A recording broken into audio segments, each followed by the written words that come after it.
Welcome back to the channel, Natsu here once again, and we finally have gameplay for Hunter Nen Impact.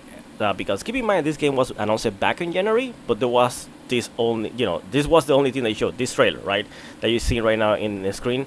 Now, I will be showing and breaking down all the information that I acquired because there's some stuff that haven't been officially announced, or things that people are saying that was officially announced, but it is in Japanese. And if I do use Google Translator, which I did, it's kind of iffy. So I'm gonna go with things that I think are accurate, right? But if you have any information about this game, please let me know in the comments below. Also, I will be talking about not only the gameplay, also the game mechanics, because I'm gonna do a breakdown so people know how this will game might play in the future, right?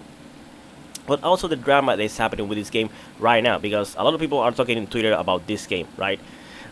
So yeah, so anyways, said that, again, if you want to jump those timestamps, it's going to be in the description below. Also, the video of the gameplay, the full one, I will be putting on the description below, and also the first pinned comment, so people can go and check out the full footage, right? Because this will be super edited. So let's go. Also, please like and subscribe, it helps a lot the channel. Now, you can see that Goichi tests out this game, and if you don't know who Goichi one is, right, he's technically one of the best in Dragon Ball fighters, and this game has a lot of Dragon Ball fighters, right? Another thing that's happening is that you can see the base roster, it seems it's gonna be 16.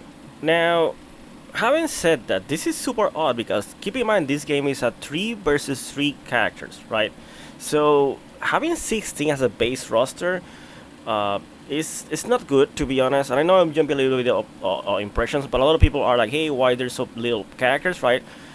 I haven't seen any official announcement from the company saying, hey, it's 16 the base roster. I hope it's a placeholder, right? But again, keep in mind, this game, technically, the funding is like super cheap. It's like, I think it was around $700,000 USD, and that's nothing in game development. So it's amazing that they're making this game with, with that kind of money, right? But anyways, another thing we're gonna go talk about is the controls.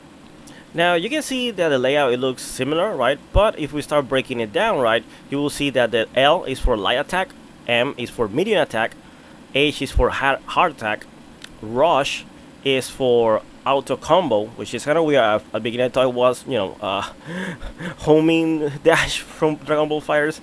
In the case of N is for the Nen attack, and the P1 is assist 1, and the P2 assist 2, and Arts is to do special moves, which goes to say that there isn't quarter circle forward moves or quarter circle back or anything like that. It's easy inputs like the enough duel or Grand Bloom, where you hit the button and hit the neutral button, or you will hit the in this case the arts attack, right, the super arts attack, right, or forward and arts attack, and it will do another move, right? Because the developers were saying they want this game easy to access, right? Now, having said that, now you might be asking, what does the Nen attack does? And you can see over here in this footage that the Hisoka player is using the Nen attack has a reversal, right? The problem with this reversal is that it's invincible, but it's not invincible to low attacks. Now you will see the Netero player, right, getting hit, right, and you see it says reversal, right? This is because he's trying to do the reversal move, the Nen attack, right? And that's why you see the reversal, but he's getting countered because Killua is doing a crouching low, crouching attack, right? A crouching low attack, right? So that's why that interaction is happening. Now you can see when the fight starts, people can move like Marvel vs. Capcom 3 on this, because technically these are the developers from Marvel vs. Capcom 3. But now you can also see in the next iteration that he does a bounce back, right? A bounce guard, which is technically a pushback or a bouncing guard from Marvel vs. Capcom 3. Now you can see that the first player called Hisoka, right? And you can see that Hisoka, the cooldown for calling the assist is really short. Like, if you think about it, at the beginning it seems like it doesn't do anything, like it's stuck. But now you can see that after it does the activation, like maybe like 1 second or 2 seconds, it recovers really quickly, right? And this is kind of awkward because usually in our games there isn't that slight pause and that's why I think some stuff are not gonna be still in progress, right? Because the same thing happens with the Great Life. What I mean by the Great Life is that once you call once the main character that you were using goes back in the background, right? To try to recover the health that you see right now, the Hisoka, but he never was able to recover, right? If they try to go back, there will be a small pause in that life recovering. Usually in fighting games that are versus character, right? Versus games like Marvel vs. Capcom, Dragon Ball Fighters, it start healing back slowly, like dripping, right? But in this case, it does automatically, it stops. It has a pause, and then it starts to fill out really quickly. That's what I mean. That I think this game still has a long way to go, which I think is awesome because I want them to get the more feedback they can, right? The other mechanic that you can see where it says overgear, right? Technically, the overgear is X Factor for Marvel vs. Capcom 3, right? And you can see that it activated, but right now they haven't shown anything really crazy in the gameplay. Hopefully, we will see stuff like that during the weekend, right? With people playing in Evo Japan, right? Or maybe there might be even a side tournament, right? To exhibitions, right? Hope we get that right. Now let's talk about the stages because they showed 3 stages. The first one is the one you see from the first trailer, which is the Heaven Tournaments arc, right? The second one, it seems that it's based from the Great Iceland arc, right? Because that's what I remember. Sorry, has been a while. I want to get back with Hunter x Hunter because they're gonna do a new anime, if I'm not mistaken. I mean, that was confirmed, if I'm not mistaken, also. And I think this is one of the reasons why this game is getting created, right? And the last stage they show is the fourth stage, which I'm almost certainly sure that this is the stage that is based on the Hunter x Hunter exam arc, right? One of the best arcs, in my opinion. Like it's a great starting point for the series. And after that, you get all the crazy Nen stuff, which I also love. But I remember seeing that arc and falling in love with this series, and then it went better and better and better. Now, that is all the information that we have the game. Keep in mind that this game can be played at Evo. You will see the hours on when you can play this. Day 1, day 2, day 4, etc., etc. And also, something I want to mention is that people are talking bad about this game, the graphic-wise, and I hope, right, that if they improve the graphics, which I don't think is gonna be that, like a big bump, like this was something that also happened with Kingdom Fire 14. I think if they make the change, I think the filter or look they want to go might be something similar to the flyer that I show you. Now, if you see over here, right, you will see that the players will change characters, and I want you to notice, especially the first player, which is Goichi, right? He changes from Hisoka to Netero, and you can see that on the background, right? His healing is stuck, and then he starts healing really fast, right? Now, what worries me about this in reality is that, for what I'm being seeing in the gameplay, there is no snapback mechanic. What I mean by this is the following. In Dragon Ball Fighters, and also this happens in Marvel vs. Capcom, right?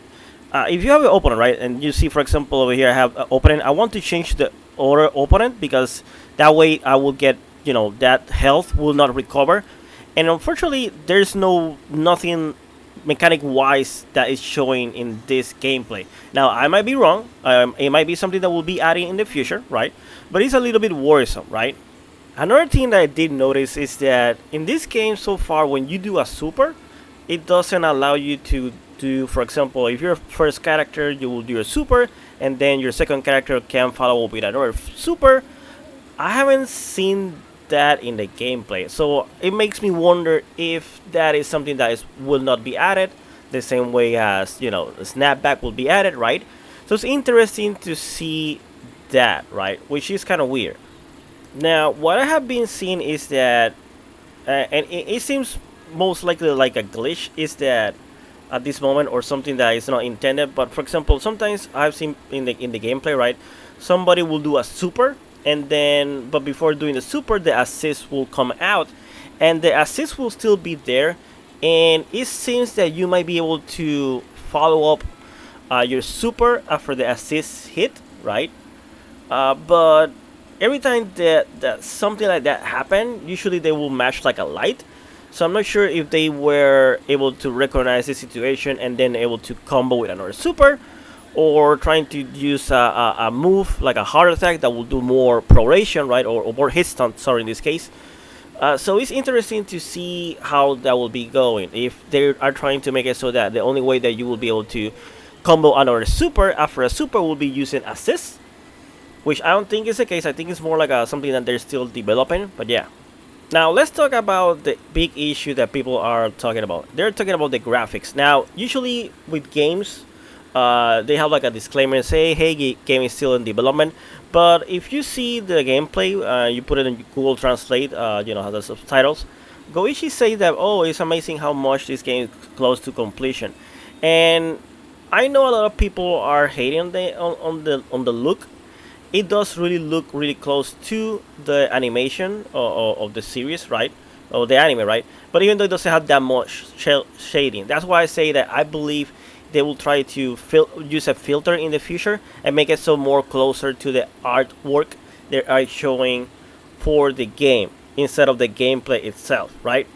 Keep in mind that these developers, they make games like Mario vs. Capcom 2 and The End of the Duel. And most people are saying, why can't those games looks pretty, right? But again, that's a different. In the case of the End of the Duel, they have arc systems, right? The developers from Guilty Gear and Grand Blue, etc., and Dragon Ball Fighters, right? Helping them on the back end, like, hey, you can make this way better. But before that, the biggest name was Mario vs. Capcom 3, right? And Mario vs. Capcom 3 looks great, but you have Capcom in the back end. And again, I think it comes back to the issue of funding. And the same thing with the roster. I hope, and I really, really hope that all these things that are making me worry about the game are, are these dumb things that will be resolved soon, right? And I think they will also do like a new character reveal or something like that, because I don't think they will put 16 characters. It doesn't make sense. And if they go that route, I don't know, it's gonna be a little bit rough, right?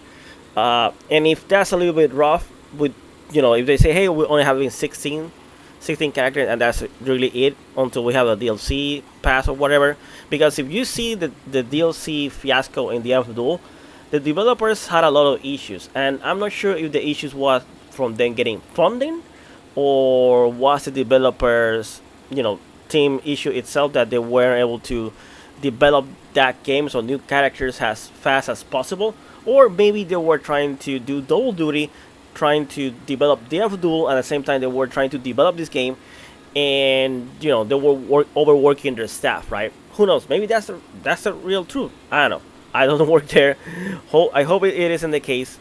But anyways, guys, let me know in the comments below what you think about this. Are you thinking that this game is gonna be awesome? And also, something I really worry about it is that the netcode. The netcode needs to be as good as the End of the Duel, because they have worked with GPO. So I think I shouldn't worry about that, but I do worry because anime games in general, franchise anime, has the worst net play rollback. I mean, not rollback. They don't have rollback. Dragon Ball Fighters had rollback now, and it's kind of glitchy. So anyway, guys, let me know in the comments below what are your fears, what are you excited, and you're a Hunter x Hunter fan, right? Or somebody likes anime in general. What character would you like to see? Because that's another thing. I have a lot of ideas I want to see of character in this game, right? But anyways, as always, like I subscribe and see you next video. Bye bye.